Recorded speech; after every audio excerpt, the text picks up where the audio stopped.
सर्वांना नमस्कार. दूरशिक्षण आणि ऑनलाईन शिक्षण केंद्र शिवाजी विद्यापीठ कोल्हापूर द्वारे MA इतिहास भाग 1 सत्र 1 साठी प्रवेश घेतलेल्या विद्यार्थ्यांच्या करिता rise of nationalism in India 1858 to 1885 हा जो पेपर आहे त्याच्या संदर्भातलं आजचं संपर्क सत्र जे आहे ते आपण आयोजित केलेलं आहे. तर कालच्या ज्या पद्धतीने आपण rise and consolidation of British power याच्या संदर्भात आपण चर्चा केली. त्याच्यामध्ये त्या पेपरचा काळ नेमका असा का आहे असा मी प्रश्न विचारला होता. तर तसंच आता तुम्हाला मी प्रश्न विचारतो, हे 1858 ते 1885 असं का आहे?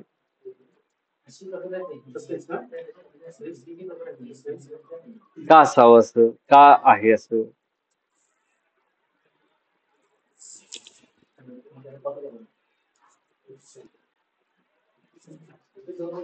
हॅलो. बोला. हा 1857चा उठाव कारणीभूत असेल सर याला. बर, म्हणजे कसं कारणीभूत असेल? 1858च्या आधी कंपनीचं राज्य होतं. 1858 नंतर ब्रिटिश पार्लमेंटचं राज्य भारतावर चालू झालं. बर. त्यामुळे त्यानंतर खरा स्वातंत्र्य संग्राम देशात चालू झाला बर. आणि नॅशनलिझम 1885 ला काँग्रेसची स्थापना झाली. यामुळे असं म्हणलं. बर. म्हणजे 1857 तर राष्ट्रीय उठाव झाल्यानंतर भारतात काय काँग्रेसची स्थापना होऊपर्यंत असा हा काळ आहे असं तुम्हाला म्हणायचं आहे, बरोबर का? हो.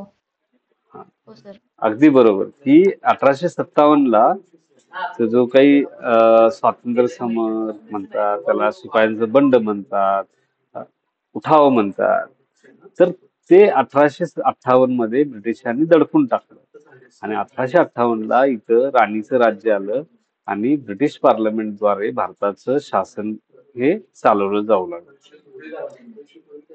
या नंतरच्या काळात आणि म्हणजे बेसिकली त्याच्या आधीच्या ज्या सुधारणा होत्या, आपण समजा म्हणजे जी भारतामध्ये 19व्या शतकात सुधारणा चळवळ झाली, म्हणजे अगदी राजा राममोहन रॉय यांच्यापासून ते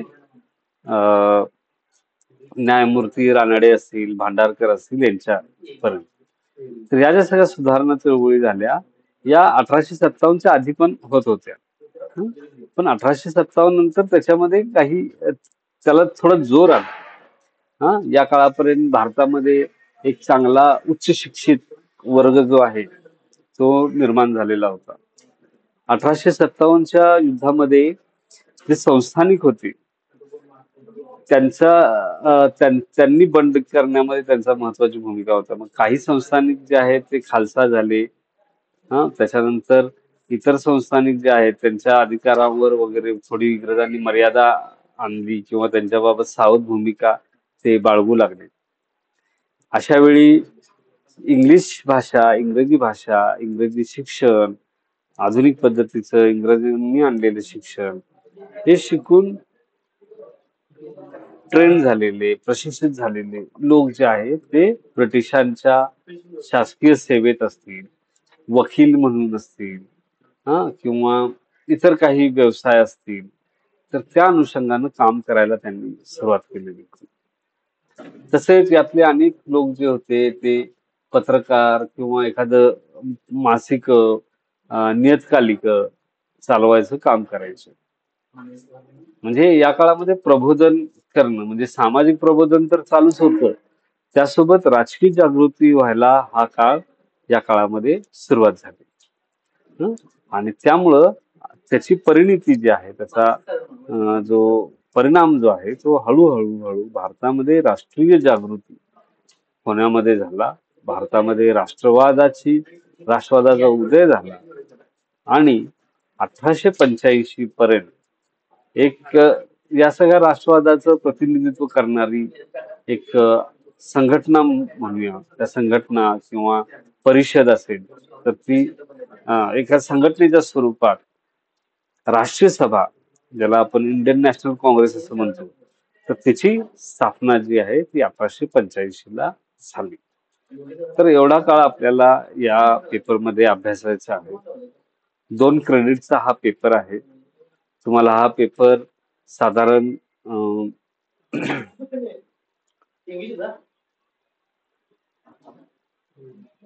30 मार्काचा हा पेपर तुम्हाला असेल. हम्म. तर आपल्याला याच्यामध्ये बघायचं आहे की याचे जे पेपरची उद्दिष्ट जी आहेत ती आपण आता पाहूया. या पेपरचं मुख्य उद्दिष्ट आहे की understand the concept of nationalism and historiography of Indian nationalism. म्हणजे पहिल्यांदा राष्ट्रवादाची संकल्पना आपण समजून घ्यायची आणि त्यासोबतच भारताच्या राष्ट्रवादाच्या संदर्भात इतिहासकार नेमकं काय म्हणतात, इतिहासकारांनी कशा पद्धतीने इतिहास लेखन केलेलं आहे त्याची माहिती आपल्याला याच्यातून घ्यायची आहे. म्हणजे भारताच्या राष्ट्रवादाचा अभ्यास इतिहासकारांनी कसा केला हे देखील आपल्याला यातून समजून घ्यायचं आहे. दुसरा उद्दिष्ट आहे elucidate the causes and event which led to formation of Indian National Congress.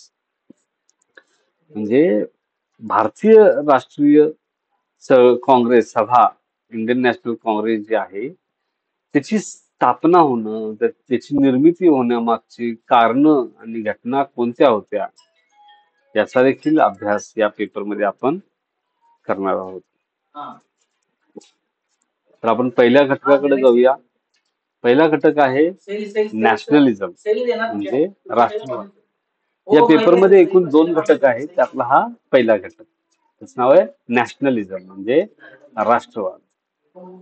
आता त्याचा कन्सेप्ट ऑफ नॅशनलिझम हा एक पहिला पॉइंट आहे. दुसरा पॉइंट आहे हिस्टोग्राफी ऑफ इंडियन नॅशनलिझम आणि तिसरा पॉइंट आहे causes and growth of nationalism in India. म्हणजे भारतामध्ये राष्ट्रवादाच्या उदयामागची कारण आपल्याला समजून घ्यायची. मग आता हे सगळं समजून घेताना राष्ट्रवाद म्हणजे काय कोण सांगेल? तर 1858च्या आधी प्रत्येक संस्थानातले राजे वगैरे होते ते आपल्या संस्थानापुरतेच आपला देश मानायचे. अखंड भारत ही संकल्पना नव्हती. बोला, पुढे बोला. त्यामुळेच नंतर इंडियन नॅशनल काँग्रेस आणि 1857च्या उठावानंतर राष्ट्रीयत्व आणि खंड होऊन सगळे ब्रिटिशांच्या विरोधात उभे राहिले. नाही, माझा प्रश्न असा आहे, राष्ट्रवाद म्हणजे काय? हॅलो सर, हा बोला. राष्ट्रामधील वाद त्याला राष्ट्रवाद म्हणतात. बर, अजून कुणाला काय काय सांगायचंय? अजून कुणाला काही वाटतं? राष्ट्राविषयी असलेली भावना. बर, अजून? राष्ट्राविषयी असणारे प्रेम, निष्ठा, अभिमान. बर, अजून?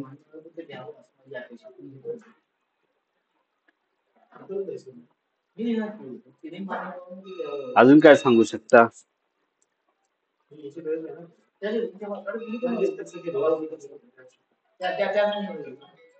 बर, राष्ट्र म्हणजे काय?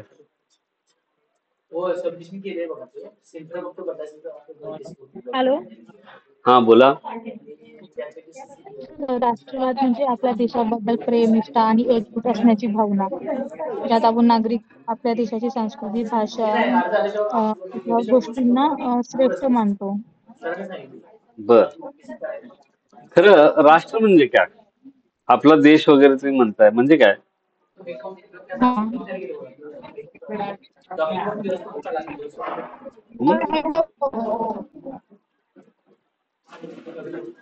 राष्ट्र म्हणजे काय? राष्ट्र कशाला म्हणायचं?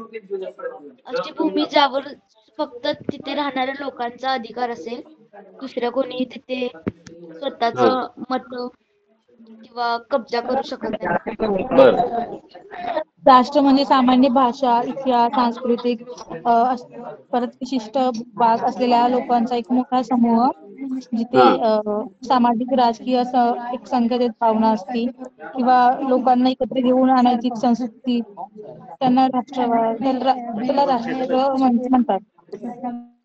काय झालं परीक्षेचं नाही नाही फायनल आलेलं नाही सर अजून. परत एकदा सांगताय का? मला थोडं कोणतरी बोलत होतं त्यामुळे मला लक्षात नाही आलं. काय बोलताय का सर? हा परत एकदा सांगा. राष्ट्र म्हणजे सर सामान्य भाषा, जसं की सांस्कृतिक, ऐतिहासिक म्हणजे इतिहास, विशिष्ट भूभाग असलेल्या लोकांचा एक मोठा समूह, जसं की सामाजिक, राजकीय एक संघटेची भावना असते, जिथे जिथे लोक एकत्र येऊन आपली संस्कृती, परंपरा जपतात, म्हणजेच राष्ट्र. बर चुकीचा आन्सर दिला तुम्ही. बर ठीक आहे. मग हे कशावरून असं तुम्ही म्हणताय? तुमच्या पुस्तकामध्ये आहे असं?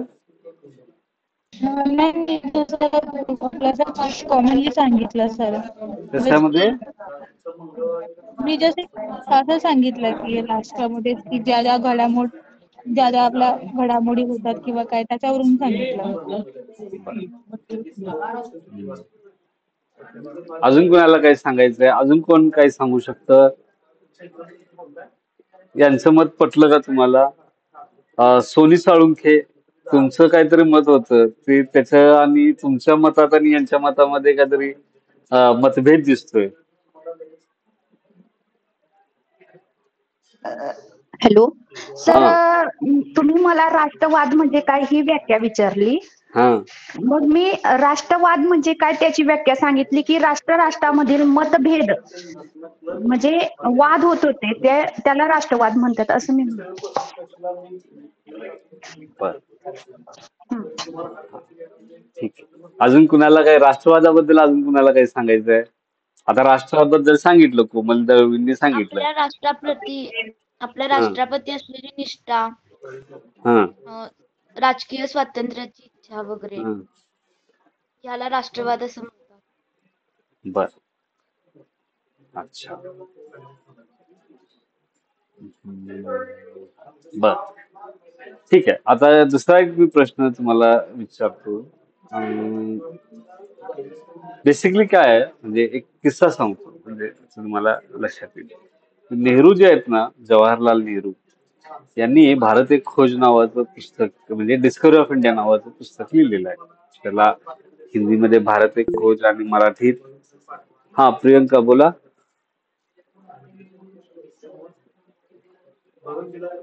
बोला प्रियंका शास्त्री बोला.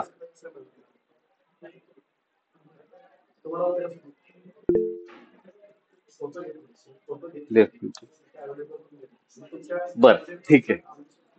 तर मी सांगत होतो की लोक नेहरूंनी त्या पुस्तकामध्ये लिहिलेलं आहे त्याबद्दल, की त्यात त्यांनी काय म्हटलेलं आहे की ते एका ठिकाणी गेले होते आणि तिथे गेल्यानंतर लोक जे तिथे जमले होते ते म्हणत होते की भारत माता की जय, भारत माता की जय अशी ती घोषणा देत होती. त्याच्यावर नेहरूंनी त्यांना विचारलं, अरे तुम्ही लोक भारत माता की जय म्हणता, तुम्ही भारत माता कोण आहे?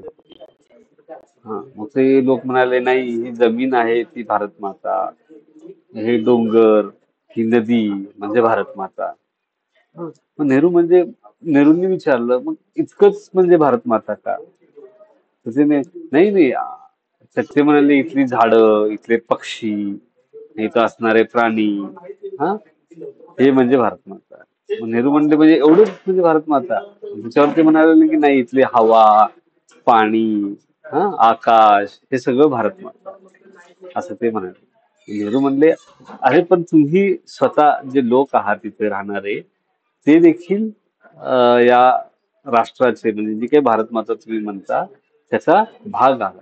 म्हणजे राष्ट्राचा भाग जो आहे ते तिथले लोक असतात. लोक जर नसतील तर ते राष्ट्र नसतं.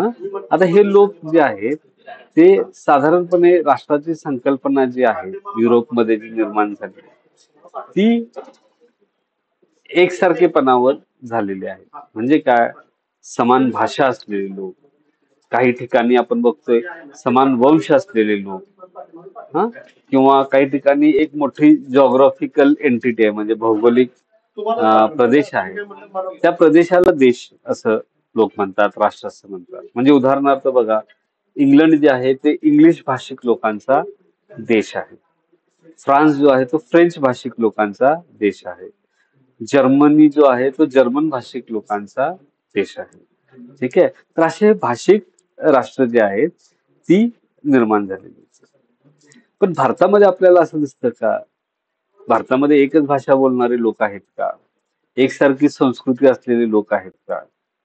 तर तसं आपल्याला दिसून येत नाही. भारतामध्ये आपण बघतोय की वेगवेगळ्या राज्यांमध्ये वेगवेगळ्या भाषा बोलल्या जातात. मग ज्यावेळी समजा इंग्रज होते, आपल्याकडे अजून भारत स्वतंत्र झाला नव्हता, राज्य स्थापन झालेली नव्हती, त्यावेळी देखील हे लोक त्याच पद्धतीच्या वेगवेगळ्या भाषा बोलत होते. त्यांच्या वेगवेगळ्या आचार विचार संस्कृती जी आहे ती सगळी वेगवेगळ्या पद्धतीची होती. तर यांनाच जोडणारा समान दुवा काय होता, तर ती एक भारताची म्हणून एक संस्कृती त्याच्यामध्ये होती. दुसरी गोष्ट अशी झाली की ब्रिटिशांच्या सत्तेखाली भारत हा एकवटला. कसा, तर वेगवेगळ्या संस्थानांच्या मध्ये विभागलेला, छोट्या छोट्या राज्यांमध्ये विभागलेला जो देश होता, जे लोक होते ते एकत्र ब्रिटिश राज्यव्यवस्थेच्या छत्राखाली आले. त्यामुळे त्यांच्यामधला ऍडमिनिस्ट्रेटिव्ह सेटअप जो आहे, जो आपण कालच्या ह्याच्यामध्ये शिकलो, काय काय केलं ब्रिटिशांनी, ब्रिटिशांनी इथं एक प्रकारची रेव्हेन्यू सिस्टीम उभी केली. ऍडमिनिस्ट्रेटिव्ह म्हणजे रेव्हेन्यू म्हणजे महसूल व्यवस्था उभी केली. ऍडमिनिस्ट्रेटिव्ह सिस्टीम म्हणजे प्रशासन व्यवस्था उभी केली. कायदे केले, पोलीस व्यवस्था उभी केली. हे जे सगळं ब्रिटिशांनी केलं त्याच्यातून त्याच्यात या सगळ्या लोकांच्या मध्ये एक प्रकारचा सारखेपणा किंवा त्यांचा काहीतरी एकाच व्यवस्थित गोष्टीशी संबंध आलेला आपल्याला दिसतो. त्याच वेळी भारतामध्ये जे आधुनिक आधुनिक पद्धतीचं शिक्षण घेतलेले जे लोक होते, उच्च शिक्षित होते, त्यांनी आपलं जे शिक्षण घेतलेलं होतं त्या शिक्षणामध्ये त्यांनी युरोपच्या इतिहासाचा अभ्यास केला. येतं लक्षात, म्हणजे जे आधुनिक नवीन जे इंग्रजांनी शाळा कॉलेजेस उभे केलेले होते त्याच्यामध्ये जे शिकायला लोक गेले, हा, 1857 मध्ये काय काय झालं, तर तुम्ही म्हणाला 1857 ला बंड झालं, पण 1857 ला अजून एक गोष्ट घडली होती. 1857 ला कोलकाता, मुंबई आणि मद्रास या ठिकाणी इंग्रजांनी युनिव्हर्सिटीजची स्थापना केली, विद्यापीठांची स्थापना केली. त्याच्या आधी कॉलेजेस होते पण विद्यापीठ नव्हतं. पण हे जे विद्यापीठ आहेत ही 1857 ला त्यांनी चालू केलेली आपल्याला दिसतात. आता ह्याच्यामुळे काय झालं की हे उच्च शिक्षित लोक जे आहेत ते याच्यामध्ये निर्माण झाले. आता ही ब्रिटिश जरी भारतात जुलमी पद्धतीने जरी वागत असले तरी ब्रिटनमध्ये जी विचारसरणी होती ती एक प्रकारची लिबरल उदारवादी विचारसरणी जी आहे ती तिथं होती. आणि हे जे विचारसरणी होती किंवा युरोपमधले घडणाऱ्या ज्या घटना होत्या त्याची माहिती जी आहे, घडलेल्या घटनांची, घडत असलेल्या घटनांची माहिती जी आहे ती इथल्या उच्च शिक्षित वर्गाला होत होती. त्यातून त्या घटनांचा प्रभाव जो आहे तो त्यांच्यावर पडत होता. उदाहरणार्थ आपण जर पाहिलं की तुमच्यापैकी ज्या लोकांनी ग्रॅज्युएशन कुणाचं झालंय मागच्या वर्षी, माझं सर. हा, तुमचं पुस्तक होतं तुम्हाला, हो की नाही, क्रांत्यांचे युग नावाचं, बरोबर ना? बीए मध्ये झाले, इतिहास झाले बीए ला? नाही, इंग्लिश मधून झाले. अच्छा, नाही, इतिहास कुणाचं झालंय बीए ला? सर माझ झाले. हा, काय होतं, काय काय होतं आपल्याला युरोपच्या इतिहासामधलं, जरा सांगा सगळ्यांना. कोणतं सर? युरोप युरोप क्रांत्यांचं युग नावाचं एक पुस्तक होतं की नाही तुम्हाला? हा सर. त्याच्यामध्ये काय होतं? काय काय शिकला तुम्ही? सर युरोप युरोप शिकला, बोला की काय होतं? काही आठवतंय थोडंफार? हॅलो. हा बोला बोला.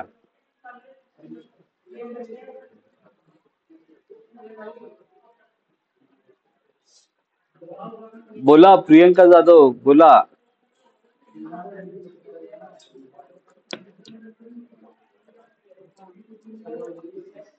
बर. युरोपमध्ये काय झालं होतं की युरोपमध्ये 1789 ला फ्रेंच राज्यक्रांती झाली आणि फ्रेंच राज्यक्रांती समता, बंधुता आणि अं, समता, बंधुता आणि काय होतं आणि स्वातंत्र्य, स्वातंत्र्य, समता आणि बंधुता या तीन गोष्टी ज्या आहेत, या तीन गोष्टीची जी ही तीन मूल्य जी आहेत ती जगाला दिली आणि त्या मूल्यांचा प्रसार जो आहे तो संपूर्ण युरोपात झाला. याला आपण म्हणतो की लिबरल आयडियाज असं त्याला म्हणतात, उदारवादी आयडियाज, विचारसरणी असं त्याला म्हणतात. आणि त्यातून काय झालं की जनता जी आहे ही सार्वभौमत आहे, जनतेला अधिकार आहे. राजा जो ईश्वराचा अंश वगैरे मानला जातो ते काही खरं नाहीये. जनता ही सार्वभौम आहे, जनतेलाच अधिकार आहे, जनता म्हणजेच देश आहे, राजा म्हणजे देश नाही. हा म्हणजे आधी कसं असायचं, या राजाचं राज्य, या राजघराण्याचं राज्य, अशा गोष्टी होत्या युरोपमध्ये. हा आणि राजा म्हणायचा की मी तुमचा राजा आहे कारण मी देवाचा अवतार आहे किंवा देवाचा अंश माझ्यामध्ये आहे, म्हणून मी तुमचा राजा आहे. त्यामुळे मी जे करेन ते योग्य, मला जसं वाटेल ते मी करू शकतो. हा म्हणजे याला अनियंत्रित राजेशाही असं म्हणतात. म्हणजे सर्वशक्तिमान पण आणि अनियंत्रित पण, त्याच्यावर कुणाचंही नियंत्रण, बंधन असं नसायचं. तर अशी राजवट ज्या होत्या त्या युरोपमधल्या जनतेनं उलथवून टाकायला सुरुवात केली. त्यामध्ये आपण बघतो की फ्रेंच राज्यक्रांती जी 1789 ला झाली, तर त्याच्यामध्ये या फ्रेंच क्रांतिकारकांनी, फ्रेंच राज्यक्रांतीतल्या क्रांतिकारकांनी आपल्या राजाचा शिरच्छेद केला.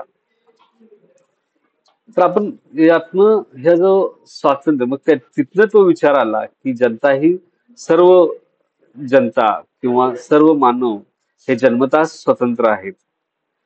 हा सर्व मानव एक आहेत, कोणी उच्च नाही, कोणी नीच नाही, सगळे समान आहेत. हा आणि सगळे मानव असल्यामुळं प्रत्येकाला आपल्याला आपला हित संबंध जपणं, आपलं त्याला काही अधिकार जे आहेत ते असायला हवे. येतं लक्षात? तर ह्या गोष्टींचा विचार जो आहे तो रुजायला सुरुवात झाली. याच्यातून काय झालं की या पद्धतीच्या ज्या राजवटी होत्या, लोकांच्यावर बंधनं आणत होत्या, त्याच्या विरोधात लोकांनी संघर्ष करायला सुरुवात केली. मग लोक एकत्र कशाच्या आधारावर आले, तर आमची भाषा एक. हा म्हणजे मी इटालियन भाषा बोलतो, तर आम्ही सगळे इटली देशाचे नागरिक. आम्ही जर्मन भाषा बोलतो म्हणजे आम्ही जर्मन देशाचे नागरिक. हा अशा पद्धतीनं भाषिक अंगानं लोक जे आहेत ते एकत्र यायला सुरुवात झाली युरोपमध्ये आणि त्यातून जे आहे युरोपमध्ये राष्ट्रवादाचा उदय झाला. आता याच्यामध्ये अजून एक महत्वाचे टप्पे जे झाले म्हणजे 1789 ला फ्रेंच राज्यक्रांती झाली. त्याच्यानंतर इटलीचं एकीकरणाची चळवळ ही झाली 1850 नंतर. ती पूर्ण शतक चालू होती. हा पण 1850 नंतर ती इटलीचा आकार जो आहे, इटलीचं एकीकरण हे पूर्ण झालं साधारणपणे. आणि त्याच वेळी जर्मनीच्या एकीकरणासाठी बिस्मार्कने लढाया लढल्या आणि जर्मनीचं पण एकीकरण हे आपल्याला 1850-60च्या दरम्यान पूर्ण होत आलेलं आपल्याला दिसतं. आता ह्या घटना सगळ्या घडत होत्या. या घटनांशी संबंधित असलेला इतिहास जो आहे तो भारतातले लोक वाचत होते, त्यांना या घटनांच्या बद्दलची माहिती मिळत होती. त्यातून भारतीयांच्या मध्ये देखील राष्ट्रवादाचा विचार जो आहे तो यायला सुरुवात झाली. दुसरी गोष्ट अशी झाली की भारतामध्ये ब्रिटिश जे आहे ते भारतीयांचं मोठ्या प्रमाणात आर्थिक शोषण करायचे. भारतातला पैसा जो आहे तो युरोपमध्ये किंवा इंग्लंडमध्ये कसा जाईल यासाठी ते प्रयत्न करायचे. ते आता जी आपण रेव्हेन्यू सिस्टीम बघितली मागच्या लेक्चरला, ब्रिटिशांनी उभारलेली कर प्रणाली बघितली. ती कर प्रणाली कशी होती आणि ते जे सैन्य होतं ब्रिटिशांनी उभे केले ते नेमकं कसं काम करायचं, ते प्रशासन नेमकं काम काय करायचं. तर ब्रिटिश काय करायचे, ब्रिटिशांना इथं दिवाणी अधिकार मिळाले होते बंगालमधले. त्या आधारावर त्यांनी कर व्यवस्था जी आहे ती उभी केली. त्या करातनं जे उत्पन्न यायचं त्या उत्पन्नावर ते प्रशासन देखील चालवायचे. हा, ते सैन्य देखील बाळगायचे आणि त्या उत्पन्नातला एक वाटा राहायचा. त्या वाट्यातनं इथनं जो व्यापाराचा माल जो आहे, व्यापारासाठी लागणार तो माल देखील खरेदी करायचे आणि तोच माल युरोपमध्ये मोठ्या किमतीनं विकायचे. म्हणजे नंतरच्या काळात असं आहे की त्यांनी इन्व्हेस्टमेंट खूप बचत व्हायला लागली इन्व्हेस्टमेंटची आणि प्रॉफिट मात्र खूप वाढत त्यांचं गेलेलं आहे. हा, म्हणजे वर्किंग कॅपिटल असतं की नाही, जे भांडवल सतत गुंतवावं लागतं त्याचं प्रमाण कमी झालं. कारण भांडवल जो हवं आहे ते भारतातल्या कर व्यवस्थेतनं त्यांच्याकडे उपलब्ध झालं आणि त्याच वेळी नफा जो आहे तो मोठ्या प्रमाणात वाढलेला आपल्याला दिसतो. तर हे जे होतं याच्यातनं काय झालं की भारतातनं सगळा जो पैसा जो आहे तो युरोपला जायला सुरुवात झाली आणि याच्यातून सिद्धांत काय झालं, एक सिद्धांत पुढे आला की भारतातले जे आता हे उच्च शिक्षित लोक होते त्यांनी तो सिद्धांत मांडायला सुरुवात केली की भारताच्या संपत्तीचं मोठ्या प्रमाणात शोषण जे आहे ते ब्रिटिश करतायत. त्याला आर्थिक धन निस्तारणाचा सिद्धांत असं म्हणतात की भारतातला सगळा पैसा हा ब्रिटनला चाललाय. त्यासोबत अजून एक गोष्ट झाली, त्याला म्हणतात की डिइंडस्ट्रियलायझेशन अशी संकल्पना आहे. डिइंडस्ट्रियलायझेशन म्हणजे काय की अनऔद्योगिकीकरण किंवा विऔद्योगिकीकरण असा शब्द त्याला वापरला जातो. हा, म्हणजे आपण काय म्हणतो, इंडस्ट्रियलायझेशन असं आपण म्हणतो. इंडस्ट्रियलायझेशन म्हणजे औद्योगिकीकरण, म्हणजे कारखाने उभे राहणे. हा, याला आपण औद्योगिकीकरण असं म्हणतो. तर डिइंडस्ट्रियलायझेशनचा अर्थ असा आहे की कारखाने किंवा उद्योग जे आहेत, इंडस्ट्रीचा अर्थ आपण कारखाने असं घेतो, त्याला आपण उद्योग असं समजून घेऊया. मग उद्योग म्हणजे फॅक्टरीच्या पद्धतीचे जे आधुनिक कारखाने असतात त्याऐवजी साधारणपणे ते अं, लघु उद्योग असू शकतात, कौटुंबिक उद्योग असू शकतात किंवा स्थानिक पद्धतीचे काही उद्योग असू शकतात, असं आपण त्याला गृहीत धरू, म्हणून उद्योग म्हणू. तर उद्योग जे आहेत, इंडस्ट्री जी आहे त्याची घट जी आहे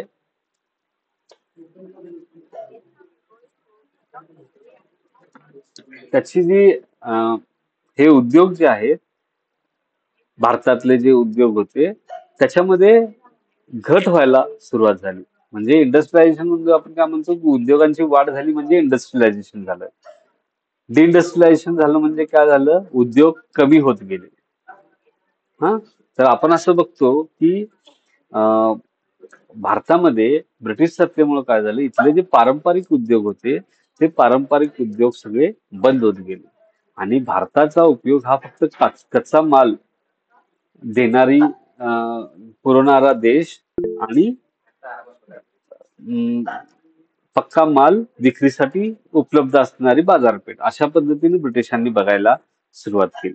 मग हे दोन जे सिद्धांत होते त्या दोन सिद्धांताची मांडणी जी आहे ती आपल्याकडे बिपिनचंद्र दादाभाई नौरोजी आणि अं, यांनी केलेली आपल्याला दिसते. हा, राजनंदिनी काय म्हणायचं तुम्हाला? त्या थेरीला sir drain of wealth theory म्हणतात ना? हा, असंच म्हणतात त्याला. त्याला धननिस्तारणाचा सिद्धांत असं म्हणतात. ठीक आहे. तर ही गोष्ट जी आहे ही गोष्ट लोकांना लक्षात यायला लागली की आपला सगळा पैसा हा युरोपमध्ये जातो, ब्रिटनमध्ये जातो आणि त्यामुळे त्याचा परिणाम जो आहे तो भारतामध्ये गरिबी वाढण्यामध्ये याचा परिणाम झाला. भारतामध्ये दारिद्र्य वाढण्याचा त्याच्यामध्ये परिणाम झाला. म्हणजे इवन हे फक्त इथल्या लोकांचं दारिद्र्य नाही, तर देश म्हणून, देशाची संपत्ती म्हणून जे काही आहे ते देखील आटत चाललं आहे हे त्यांच्या लक्षात आलं. आणि त्यामुळं या नवशिक्षित उच्च शिक्षित लोकांनी एकत्र येऊन या संदर्भात आवाज उठवायला सुरुवात केली. या काळात काय झालं होतं की या काळात वृत्तपत्रांचा विकास झालेला होता. मासिक असतील, मासिक आणि नियतकालिक म्हणजे काय, कोण सांगेल? नियतकालिक कशाला म्हणतात?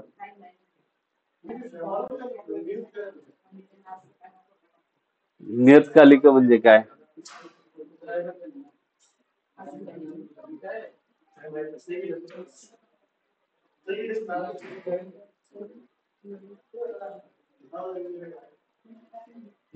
नियतकालिक कशाला म्हणतात?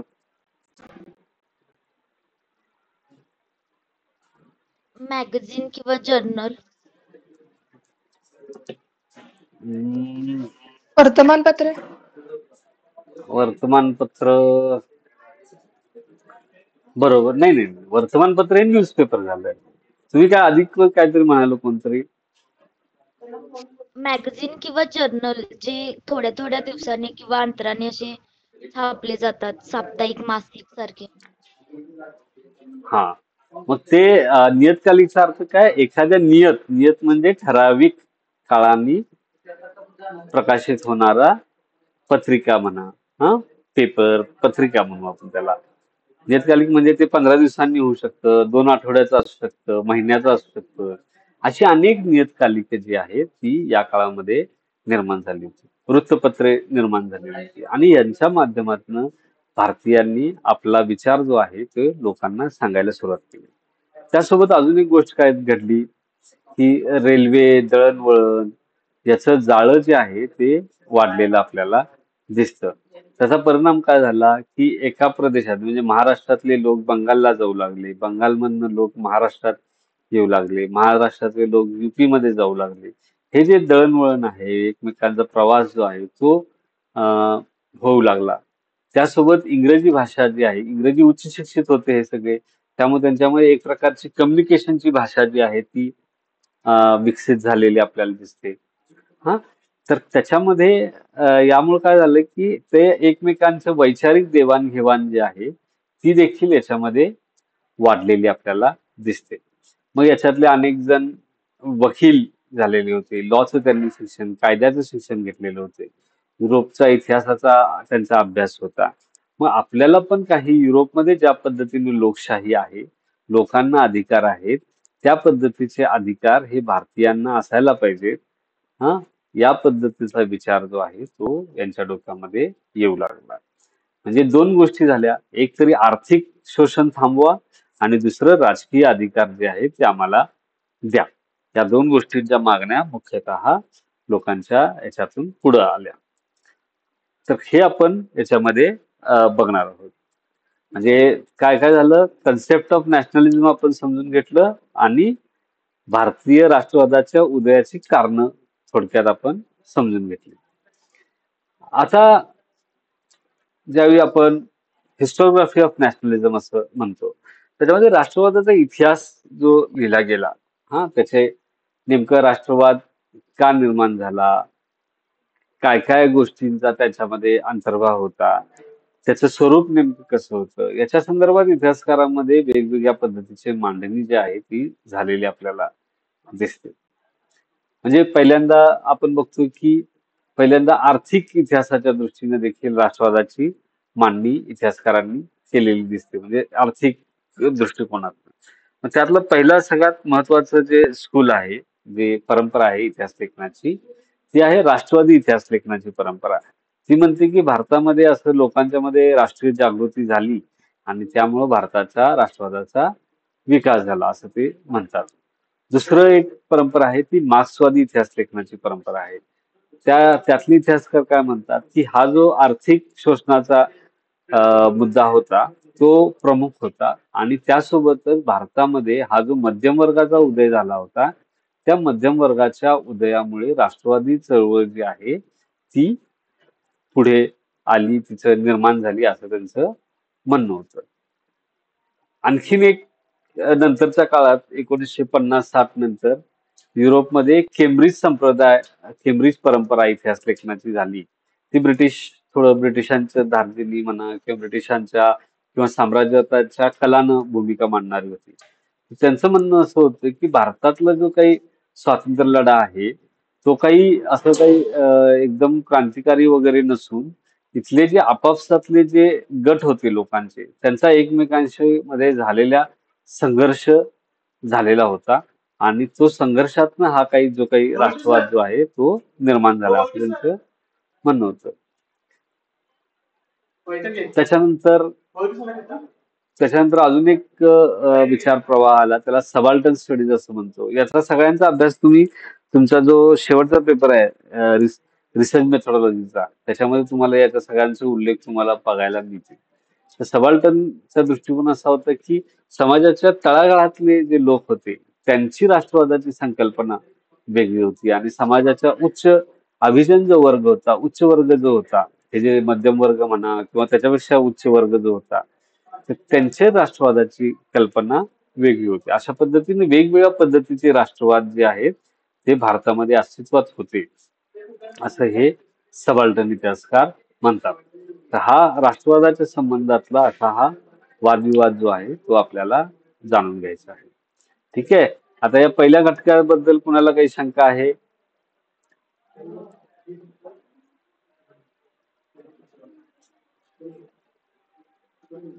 पहिला घटक जो झाला त्याच्याबद्दल काही कुणाची शंका आहे? काय असेल तर सांगा. सर तुम्ही सबाल्टन काय म्हणाला? Subaltern studies. सबाल्टन स्टडीज म्हणून एक अभ्यासकांचा गट आहे जो साधारण 1980 नंतरच्या काळामध्ये हा संशोधन करत होता. भारतातल्या अनेक वेगवेगळ्या समाज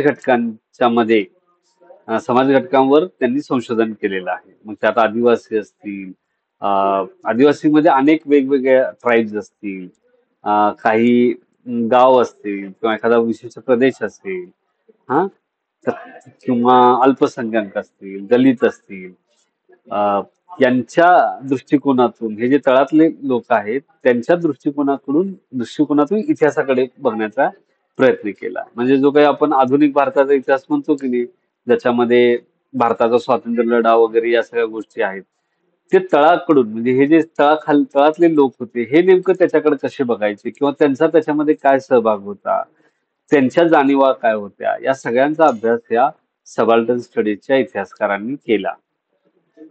तर तुम्हाला तुमचा जो रिसर्च मेथोडॉलॉजी नावाचा पेपर आहे त्याच्यामध्ये याच्याबद्दल तुम्हाला वाचायला मिळेल. तळाकडून इतिहास लेखन असं घटक असावं त्याच्यात, किंवा आधुनिक भारतातले इतिहास लेखन असतात ते घटक असेल.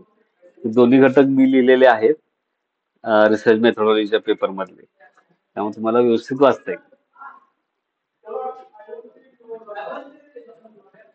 ठीक आहे. काही अजून शंका?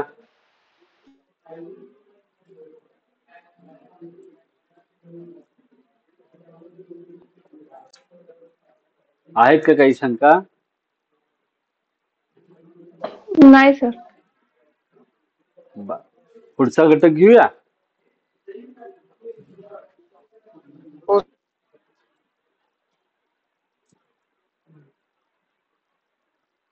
बिराजी सर काही म्हणायचं आहे का तुम्हाला? तुमचा माईक बंद आहे.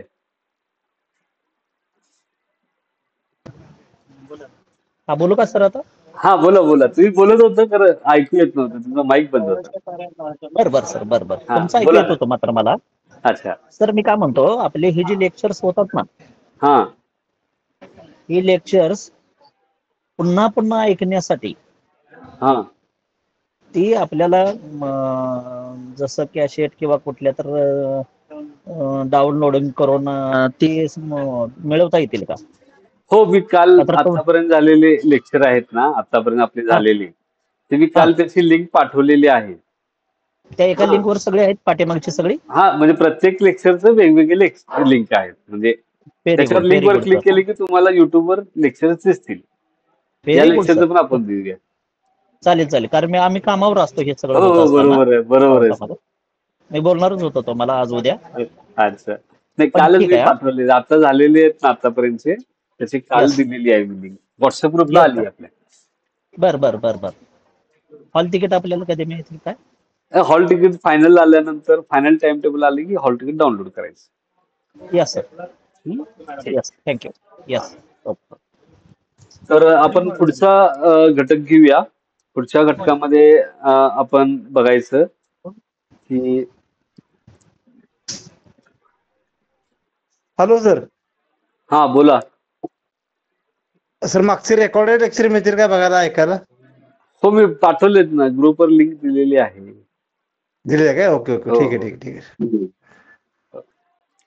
हा तर पुढचा जो घटक आहे तो आहे formation of Indian national Congress. आता हा जो घटक आहे याच्यामध्ये आपल्याला तिची म्हणजे ठीक आहे, राष्ट्रवादाचा उदय झाला, त्याच्याबद्दलचे विचार निर्माण झाले, पण नेमकं त्याचं करायचं काय? ते जे राष्ट्र ही एक सामूहिक गोष्ट आहे, एकत्रित येऊन त्याचं अस्तित्व असतं. म्हणजे एक व्यक्ती म्हणाला की माझं राष्ट्र, माझी राष्ट्र चळवळ, असं होत नसतं. ती एक सामूहिक कृती असते, त्याच्यात सामूहिक ऍक्शन असतं.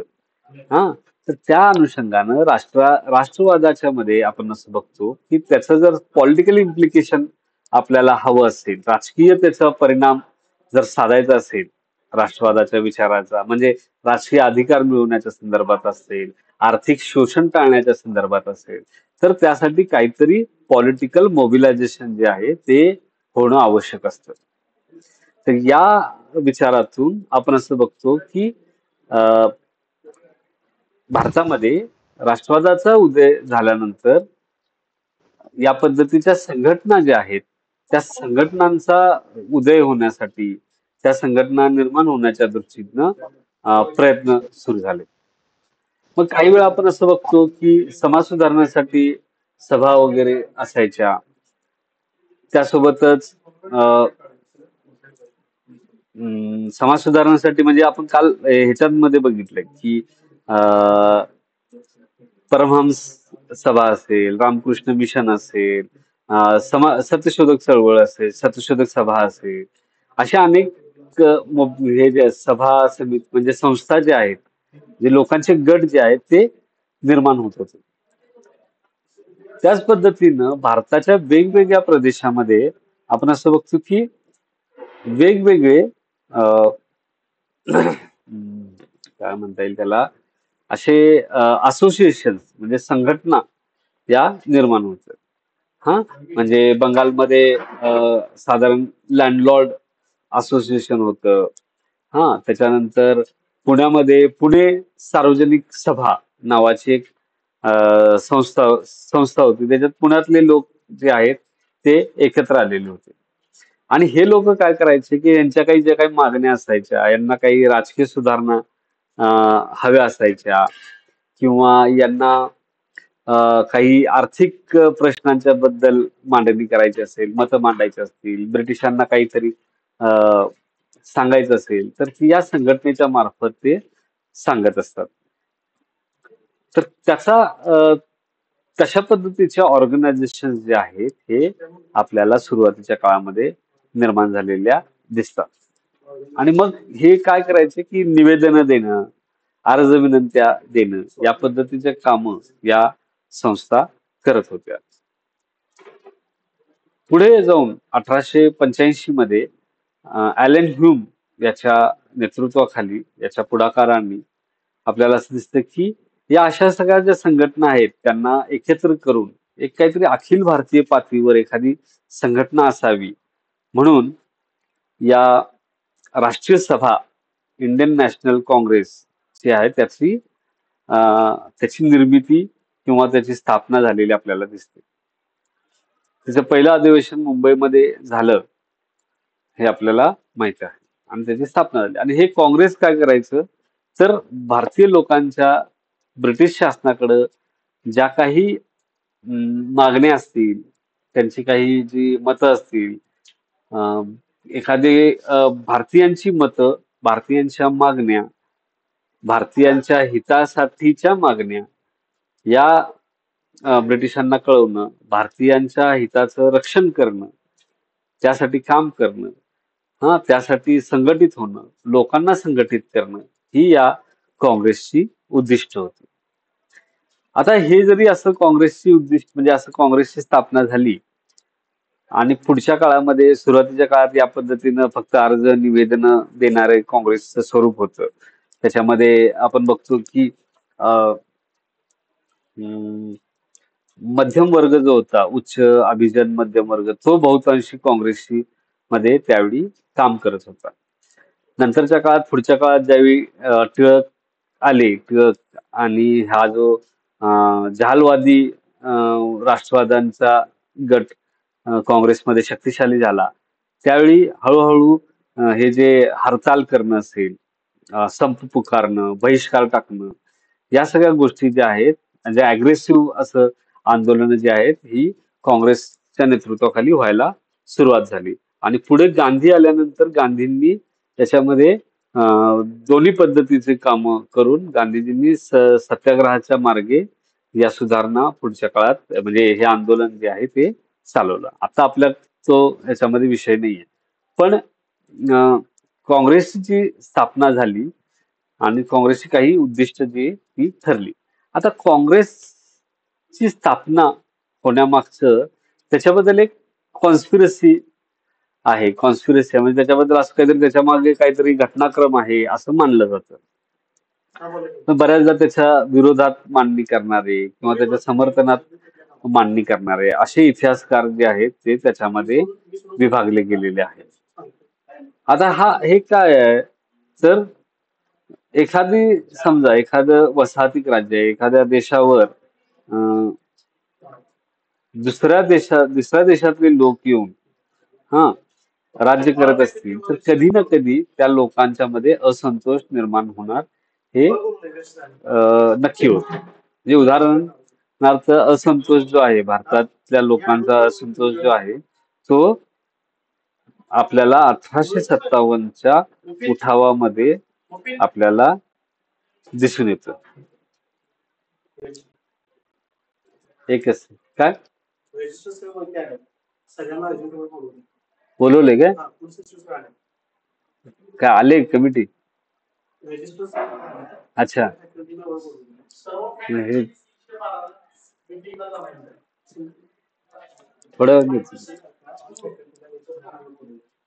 तर काँग्रेसच्या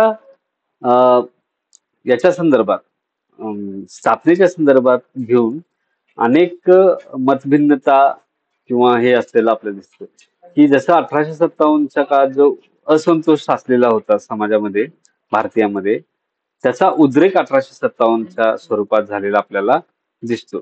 तर त्याच पद्धतीने पुढच्या काळात असा उठाव होऊ नये म्हणून हा जो असंतोष साचलेला असतो त्याला वाट करून द्यायची, या दृष्टिकोनातून ॲलन ह्यूमने ब्रिटिशांच्या हस्तकाच्या स्वरूपात काँग्रेसची स्थापना केली असं देखील काही इतिहासकार मानतात. पण अनेक इतिहासकारांचा याला विरोध आहे. म्हणजे त्याला कुकरची शिट्टी जी असते ना, कुकरचं सेफ्टी बॉल्व असं म्हणतात. म्हणजे कुकरची शिट्टी समजा कुकरमध्ये हवा भरली आणि कुकरची शिट्टी समजा उडाली नाही, म्हणजे शिट्टी जर झाली नाही, काहीतरी त्याच्यामध्ये धान्य अडकून पडलं, तर त्याच वेळी कुकरला एक बाजूला एक वॉल्व असतो, तो वॉल्व फुटतो आणि त्यातून हवा पास होऊन जाते. त्याला सेफ्टी बॉल्व असं म्हणतात. तर ते काँग्रेस जे आहे, त्या भारतीयांचा जो असंतोष आहे त्याला वाट मोकळी करून देण्याचं काम जे आहे ते काँग्रेसच्या माध्यमातून होतं असं आपल्याला काही इतिहासकारांचं म्हणणं आहे. तर काही इतिहासकार हे त्याच्यामध्ये त्याला नकार देतात. कारण शेवटी काँग्रेस ही जरी काही असं एका कॉन्स्पिरसीच्या आधारानं ती चालेल असं नाही. ज्यावेळी इतके सारे लोक, इतक्या सगळ्या वेगवेगळ्या विचारांचे लोक एकत्र येतात त्यावेळी त्याला एक निश्चित दिशा जी आहे ती एकालाच व्यक्तीला देता येणं शक्य नसतं. तर त्यामुळं आपण असं हे जे सिद्धांत आहे त्याची फक्त आपल्याला साधारण चर्चा जी आहे ती आपल्या पुस्तकामध्ये आपण केलेली आहे. हा तर याच्याबद्दल काही कोणाची शंका आहे या घटकाबद्दल? मला थोडी मीटिंग आहे, त्यासाठी जावं लागेल. तुम्हाला कोणाला काही शंका असतील तर सांगा.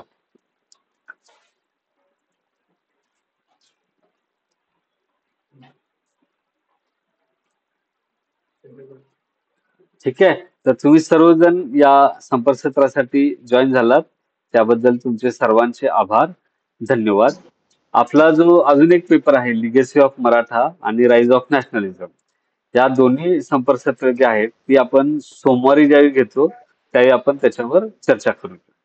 ठीक आहे, तुम्ही सर्वजण Timing जॉईन कुठला प्रत्येक असेल? पेपर किती मार्क्सचा असेल ते सांगितलं नाही तुम्ही. काय काय प्रत्येक पेपर किती मार्क्सचा आहे ते नाही सांगितलं. तुम्ही हा पेपर 30 मार्कांचा आहे म्हणताय, बाकीचे हो. पेपर किती मार्क्सचे असणार? ते 60-40 असं मी काहीतरी सांगितलंय ना सगळ्यांना आधीच.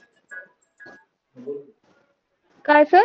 60-40चा पॅटर्न आहे असं मी बोललो की नाही, आपल्याला आधीपासून मी बोलतोय आपला अभ्यासक्रम चालू झाल्यापासून.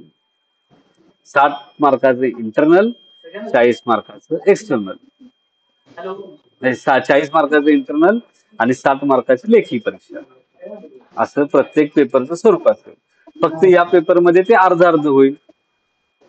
याचं लक्षात. ठीक आहे. ठीक आहे. तर मला थोडं जायचं आहे, घाई आहे. तुम्ही सगळेजण जॉईन झालात त्याबद्दल तुमचे सर्वांचे आभार. आपलं जे सोमवारचं संपर्कसत्र असेल त्यामध्ये आपण राईज ऑफ रिसर्च मेथॉडॉलॉजीचा पेपर आणि लिगेसी ऑफ मराठा पेपर या दोन्हीचा आपण आढावा त्यामध्ये घेऊया. टायमिंग हेच असेल? हा, हेच असेल टाइम. ठीक आहे, ओके, थँक्यू तुम्ही सगळेजण जॉईन झालात त्याबद्दल तुमचे सगळ्यांचे आभार, धन्यवाद. Okay okay. Thank you sir.